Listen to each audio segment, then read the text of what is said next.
DeSean Jackson, again, a career high in yards last season, now a free agent. A lot of teams interested. What are you hearing on that front?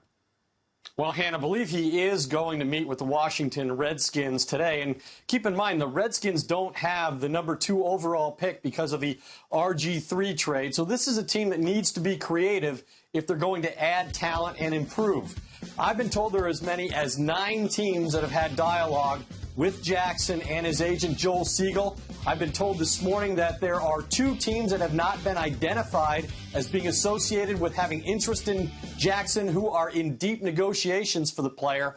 There are other teams, Hannah, that are going to slow play this.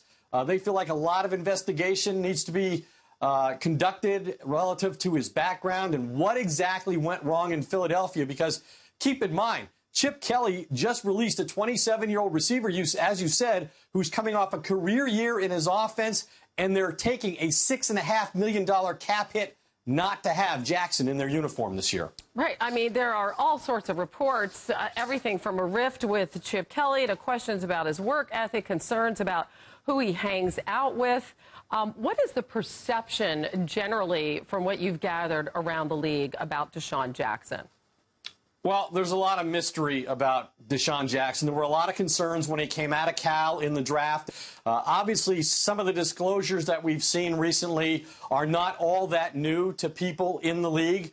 But I talked to one head coach who's interested in Jackson, but told me they're in the investigative period right now. They're conducting a thorough review of all of his background information, termed it a potential high risk, potential high reward for this particular player. I think one thing that's going to resonate is the opinion of Chiefs head coach Andy Reid, who drafted Jackson and coached him when he was in Philadelphia. I talked to Reid about his association with Jackson when the two were together. He told me he had nothing but good things to say about DeSean Jackson. He said, you know, he lost his father very early in his life. They were very best friends, and Reid went through that experience with him, and he said, my time with him was great, but interesting to note, as much as the Chiefs need a wide receiver like Jackson who could stretch the field, Hannah, I'm told the Chiefs have decided not to pursue him. Now, they only have about $5 million worth of cap room left. So whether it's a matter of economics or it's concern about his background remains to be seen.